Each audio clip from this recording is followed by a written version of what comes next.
In 1872, a railroad made a quiet promise. For every barrel of oil shipped by one of John Rockefeller's competitors, the railroad would secretly pay Rockefeller about $1. His rivals shipped their own oil, and he got the check. They didn't know. By the time they found out, the one road out of the oil fields already had a single owner. This is how oil money actually works, and it has almost nothing to do with oil. Here is the story we all carry about oil, and it's a good story, which is exactly why it's dangerous. You find it. You drill a hole in the ground, the black stuff comes up under its own pressure. You sell it, and you are rich.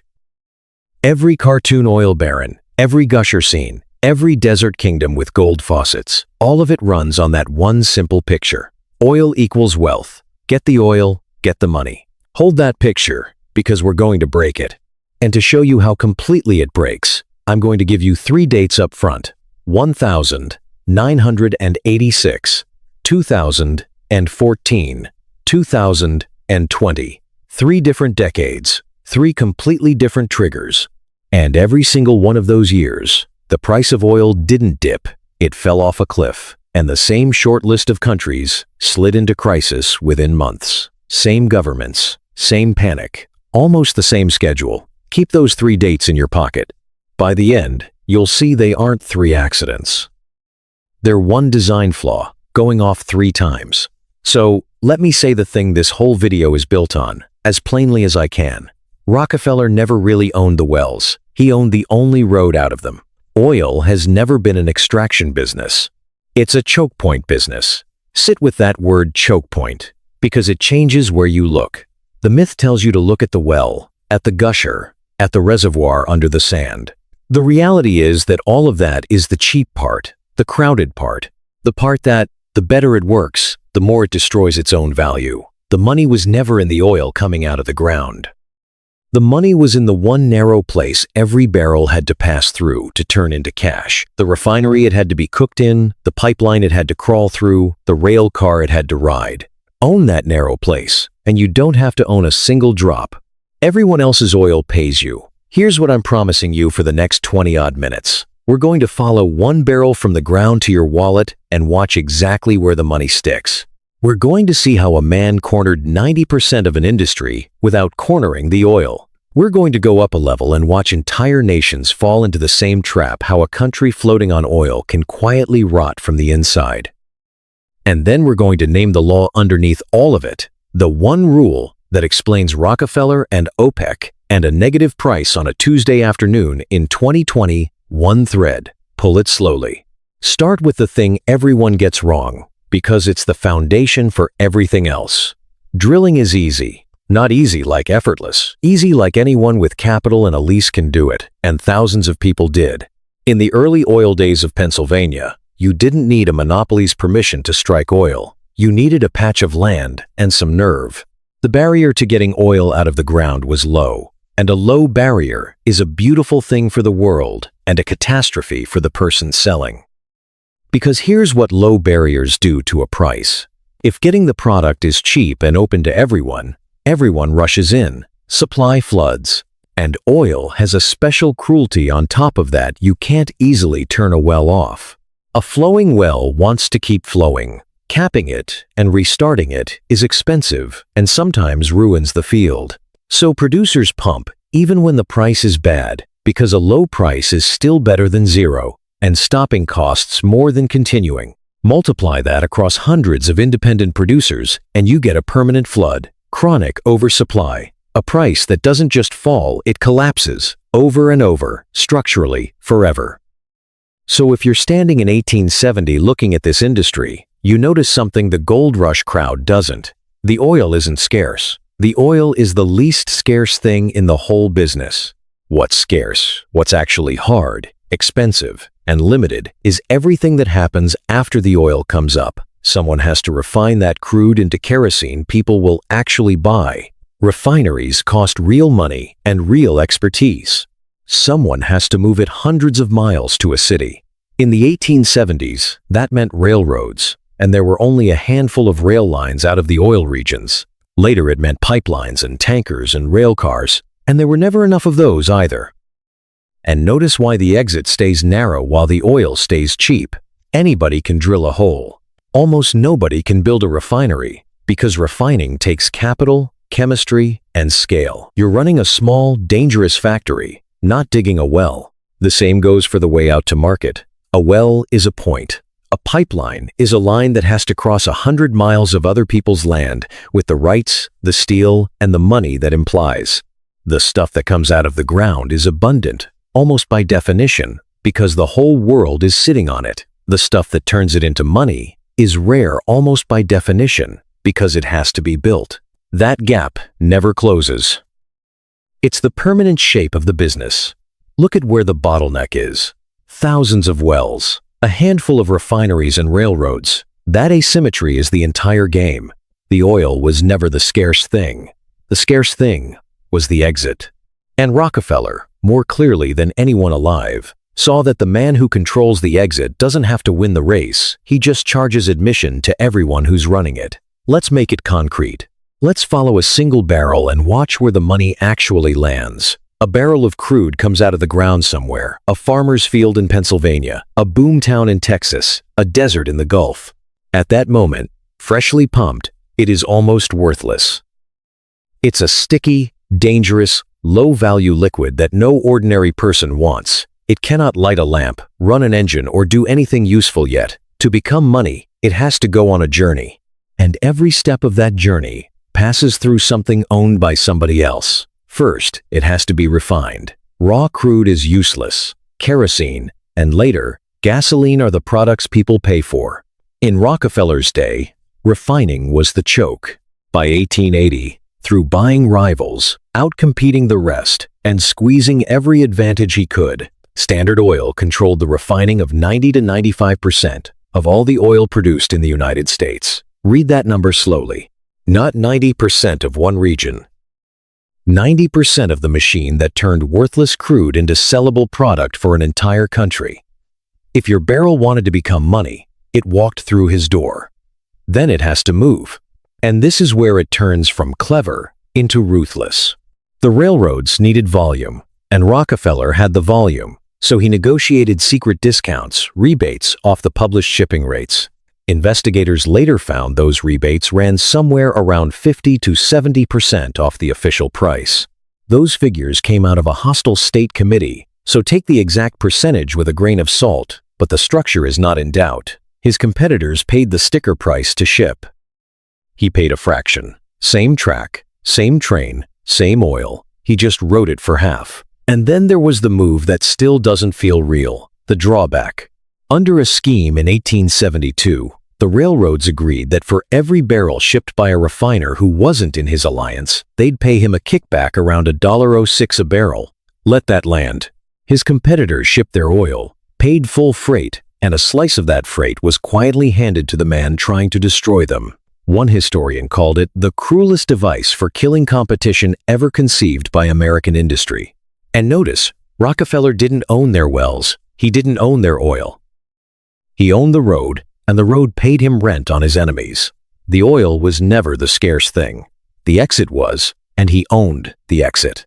And here's the part that proves he understood the machine better than his rivals. When the railroad started to look like a choke point someone else might grab, he built past it. Standard moved into pipelines its own network, later organized as the National Transit Company, so that the exit wasn't rented from a railroad anymore. It was owned outright. Think about what that means. The competitors were still arguing about the price of the oil, fighting over the wells, celebrating gushers. Rockefeller had quietly stopped competing for the oil at all and gone to war for the pipe it flowed through. When his rivals finally understood the game was already over, because the thing they were racing to control crude in the ground was the one thing he was happy to let them have. He'd taken the road, then he'd taken the pipe under the road, and every barrel any of them pumped still had to come to him to become money. Now let's climb up a level, from one man to whole nations, because the exact same machine runs there. And at that scale, it does something much stranger and much darker. It doesn't just make a country rich. It quietly changes what that country is. Think about how a normal government stays alive. It taxes its people. And taxation, as boring as it sounds, is the invisible spine of accountable government. When a state has to reach into your pocket to fund itself, It has to explain itself to you. You demand a say. That's the whole meaning of the old line, no taxation without representation. The tax is the leash the citizen holds. Governments that need your money have to answer to you, because the day they stop answering, you can stop paying. Now hand that same government an ocean of oil. Suddenly, it doesn't need your pocket at all. The money doesn't come up through the people as taxes. It comes down from the wells as rent.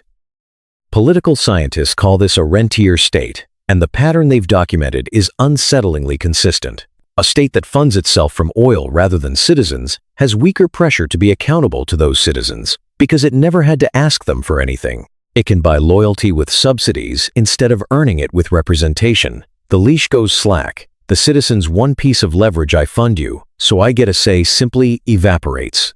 And once a state leans on that rent, the dependence quietly hardens into the whole shape of the country. Take the clearest case.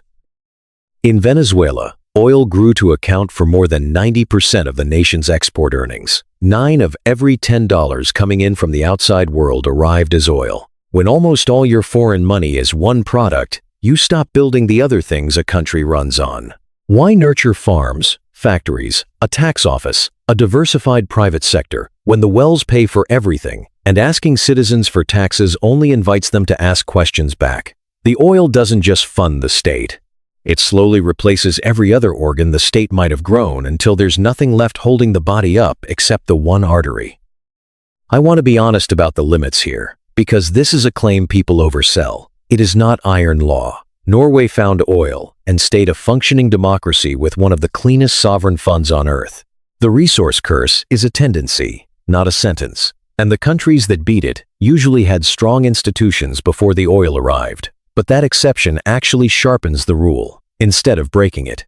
It tells you the danger isn't the oil in the ground, it's what the oil lets a state avoid building. Where the institutions already existed, oil was just money. Where they didn't, oil became the excuse to never build them. And that's the cost nobody writes into the ledger. Oil doesn't corrupt an economy the way we imagine. With a suitcase of cash and a crooked official, it does something quieter and more permanent. It removes the reason to build the boring machinery that makes a country durable: the tax system, the courts, the institutions, the answerability.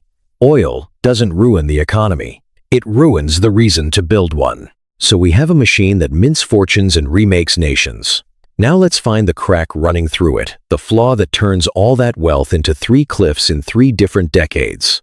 Go back to that permanent flood of supply and look at it as a trap that every producer is caught inside at the same time. You're one oil producer among many. The price is already low because everyone's pumping. What's the smart move for you, personally, today? Pump more. If the price is weak, you make it up on volume. You need the revenue. And if you hold back, your neighbor just pumps into the space you left and takes your money. So you pump. And here's the horror of it. Everyone runs that exact same math on the exact same morning. Every single producer, acting completely rationally for themselves, floods the market a little more. And the flood they all create together crushes the price for all of them. This is the paradox at the dead center of the whole industry. The rational move for each one is the ruinous move for everyone. Every barrel you add to save yourself is a barrel that helps drown the group, including you. There is no version where restraint pays, because restraint just donates your market share to someone with fewer scruples. It's a machine that manufactures its own gluts, structurally, in good times and bad, and no amount of individual cleverness gets you out, because the problem isn't any one producer being greedy. The problem is all of them being reasonable. Sit with how strange that is. Most industries, when the price drops, cut production, and the price recovers. Oil often does the opposite. Falling prices can trigger more pumping, not less. As everyone scrambles to defend their revenue by volume, the safety valve runs backwards. The thing that should stabilize the price is the thing that detonates it. And a market that punishes restraint and rewards flooding is a market that is always, quietly, loading the gun that will go off in 1986 and 2014 and 2020.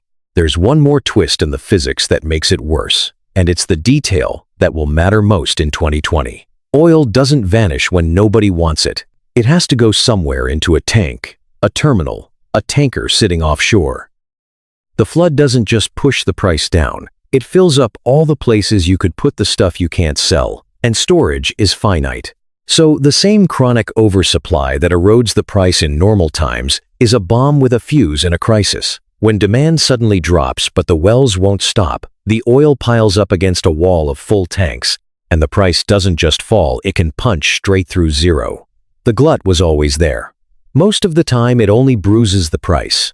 Every so often it finds no room left at all.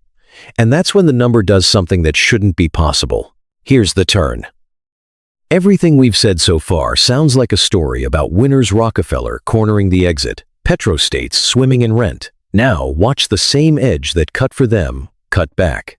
The choke point is not just a toll booth, it's a leash, and it holds both ends. When you build your entire fortune, or your entire nation, on controlling the one point everyone passes through, you have also welded yourself to that point. You are no longer diversified, no longer flexible, no longer a person or a country with many ways to make a living. You are the choke point. And the exact feature that made you unstoppable, that everything runs through you, means that when the thing flowing through you loses its value, there is nothing else holding you up. The strength and the weakness are the same edge. You didn't build a fortune next to a vulnerability. You built a fortune that is a vulnerability. For Rockefeller, the leash was the law. The very completeness of his control, 90%, the rebates, the drawback, is what made him impossible to ignore. And in 1911, the Supreme Court used the Sherman Antitrust Act to break Standard Oil into more than 30 separate companies. The thing that made him the most powerful man in oil is the exact thing that painted the target. Total control doesn't hide. It advertises. But here's the twist inside the twist, and it's almost funny.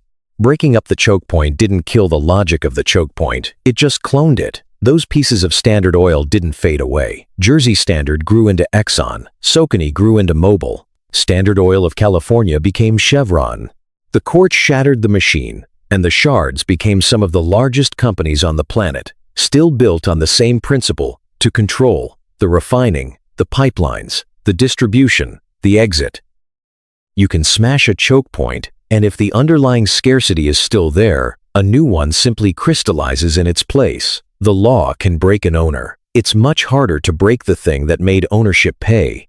For the petrostate, the leash is worse, because it's around the whole country's neck. Remember what the oil let the state stop building: the tax base, the diversified economy, the answerable institutions. That wasn't free. It was borrowed against a single price. The oil that freed the government from its citizens also chained the government to the one number on the screen, the price of a barrel. As long as that number is high, the whole arrangement floats. There's no tax system to fall back on, no other industry to catch the country, no citizen leverage to negotiate a softer landing, because all of that was the very machinery the oil made it unnecessary to build. So, the same barrel that bought the ruler his independence also became the single thread the entire nation hangs from. Cut the price, and there is nothing underneath. The oil was never the scarce thing. The exit was, and the terrible joke is that becoming the exit is exactly what leaves you with no exit of your own. Which brings us back to those 3 dates, and now they should stop looking like coincidences. For years, Saudi Arabia had played the swing producer, cutting its own output to hold the price up for everybody, absorbing the losses so the group could eat. By 1985, it was exhausting. The kingdom's production had shrunk toward 2.5 million barrels a day, down from over 10 million at the start of the decade, and it was tired of subsidizing everyone else's pumping. So it stopped holding back and opened the taps toward 5 million barrels a day. The flood did what floods do. Prices fell by more than half in the first half of 1986. Across the broader slump, crude went from around $35 toward under $10. The swing producer let go of the rope, and everyone tied to it fell. Different decade, same machine. American shale had added an enormous new flood of supply, and by June, oil was near $115 a barrel. In November, OPEC met, and instead of cutting to defend the price, chose to keep pumping and let the price fall, betting it could drown the higher-cost newcomers. The price spiraled under $50 and eventually bottomed near $27. Once again, the rational move for the big producer, defend market share, to keep the taps open, became the ruinous move for the whole group. The purest version. Demand vanished almost overnight as the world locked down, but the oil kept coming because oil always keeps coming. The storage tanks filled. At the Great American Hub in Cushing, Oklahoma, tanks hit 83% of capacity, and traders suddenly faced a barrel with nowhere to physically go. On April 20th, the price of American crude for that month went negative, settling at -$37.63, touching -40 at its worst. Sellers were paying people to take the oil away. Now, in fairness, part of that was a technicality, a futures contract expiring with the tanks full, a plumbing failure in the market's machinery more than a verdict on oil itself. But look at what the plumbing failure was about. It wasn't that the world ran out of oil. It's that the world ran out of the thing that was always actually scarce, the room to store it, the exit to move it. Even the strangest number in the history of oil was really a number about the choke point. The oil was never the scarce thing.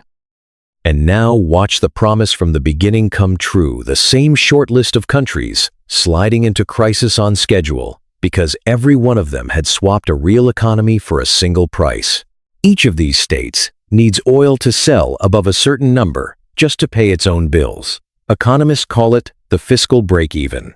For Saudi Arabia, one of the lowest cost producers on earth, that number still sits somewhere around $70 to $90 a barrel. For others, its brutal estimates for Venezuela have run toward $200. So when the price falls under 50 or under 30, it isn't a bad quarter. It's a hole blown straight through the national budget. In the 2014 collapse, Saudi Arabia, the richest of them, was burning through its reserves at roughly $2 billion a week, watching a war chest of $746 billion drain towards $672 in 9 months. If that's what the crash does to the strongest player at the table, imagine the weakest. In 2020, Nigeria had to tear up a budget built on $57 oil and rewrite it around $20. Venezuela, 90% of its foreign money coming from oil, had already watched its economy contract by something on the order of 3/4 over the previous decade, one of the worst peacetime collapses ever recorded, with inflation running into the 6 figures. Same trap, same short list, different decade. The countries that had the most oil and the least of everything else were the ones the cliff always found. So why doesn't someone just fix this? If everyone knows pumping too much destroys the price, why not simply agree to pump less? They tried. That agreement has a name: OPEC. Founded in 1960, it is, stripped of the diplomacy, a cartel, a group of producing nations trying to do together what no single producer can do alone: hold back supply to keep the price up. And OPEC is essentially the petrostate's answer to that prisoner's trap we walked through. If restraint is suicidal alone, maybe restraint is survivable if everyone pledges to restrain together. But you already know why it keeps failing. Because it's the same trap wearing a suit. The moment the group agrees to cut, every individual member has a private incentive to quietly cheat, to pump a little over quota, and enjoy the higher price the others are propping up. Everyone knows everyone else is tempted. Trust is thin, verification is hard. And the math that ruins a lone producer is the exact math that corrodes the cartel from inside. Coordination is fragile precisely because betrayal is so rewarding. And even a perfectly disciplined cartel has a second problem it can't vote away: the people who never signed the agreement. When American shale drilling exploded, it dropped a flood of new supply into the market from thousands of independent operators who owed OPEC nothing. Worse, shale behaves exactly backwards from what a cartel needs. A shale well can be drilled fast and cheap and stopped fast, so the moment OPEC cuts and props the price up, American drillers rush in to fill the gap the cartel just created, turning every OPEC sacrifice into an American opportunity. That's the box they were in by 2014. Cut production, and you just hand your market to shale. Keep pumping, and you crush your own price. There was no move that didn't hurt, because the flood no longer answered to anyone in the room. And now, you can see the deepest contrast in this whole story. OPEC tries to solve the oversupply trap with agreement, with promises between rivals who each have a reason to break them. Rockefeller solved the same trap a century earlier with ownership. He didn't ask his competitors to please pump less. He didn't trust anyone to hold a quota. He just bought and cornered the one exit they all had to use, so their pumping became his revenue instead of his problem. Agreement is a promise you hope holds. Ownership is a fact you don't have to trust. That's why the cartel keeps cracking and the choke point keeps paying. The trap was never solvable by cooperation. It was only ever solvable by control. So let's name the law under all of it, because there is exactly one, and it's the whole video in a single line. Call it the choke point law. Value does not accrue to what is produced. It accrues to whatever everything produced must pass through.